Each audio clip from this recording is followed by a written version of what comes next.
Ингээд ихний мэдээлэл Монгол Ардын намын удирдах зөвлөлөөс хагаралцсан намын бүлгээ эвлэрүүлэх ажлын хэсгийг байгуулсан. Тэгвэл дотоод эв нэгдлийг хангах ажлын хэсэг өнөөдөр төрийн ордонд уулзалцсан байна. Харин хууль зүйн дотоод хэргийн сайд энх хоёрын зүгээс эвлэрэх боломжгүйг онцолж улс төрийн нам гэмтэрэг шүүхгүй гэж мэдгдлээ. За нөгөө талдаа Амар Хясгалангийн талаас улсын хурлын дарга болоод Монгол Ардын намын бүлгийн даргын албан тушаалтнуудад өөрсдийн үнэ тавина гэсэн шаардлагыг тавьсан гэх албан бус мэдээлэл байна.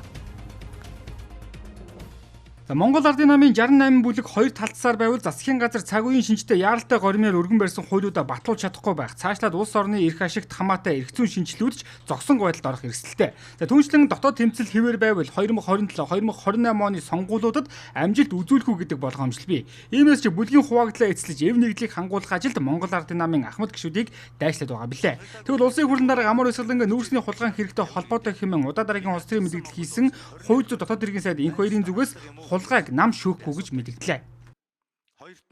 Гэмт хэргийг улс төрийн нам шийдэхгүй шүү дээ. Гэмт хэргийг шүүх шийднэ. Гэмт хэргийг наймаалцахгүй. Одоо Монгол Ардын намын дарга байсан эсвэл ерөнхийдөө байсан хүмүүс ажлын хэсэг байгуулчихлаа шүү дээ. Харин би хэлээд гэмт хэргийг наймаалцахгүй.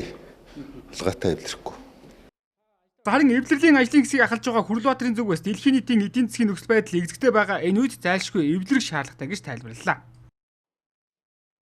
Тал талдаа гурлаад эргэж ажлын хэсэг дээр яриад явнаа. Тэгэхээр нэлээд урт хугацаанд удаан хугацаанд хоорондоо эвлэрэхгүй одоо маргалдаа суудсан талыг 10 хэдэн цагийн дотор шийдчихнэ гэж байхгүй шүү. Тэгэхээр аль талдаа хүлээцтэй нийтлэг том эрх ашиг харж агаад нэг зүг рүү хараад зогсож болов гэсэн юм итгэл үнэмшил надад бол байна. Тийм горьдлогч байна. Бүгднийг хооронд нь суулгаад яриад тэгээ явчихна гэж ойлгож ах шиг байна. Тийм зүйл бол байхгүй. Давж гიშгэж болохгүй шугамуд бий.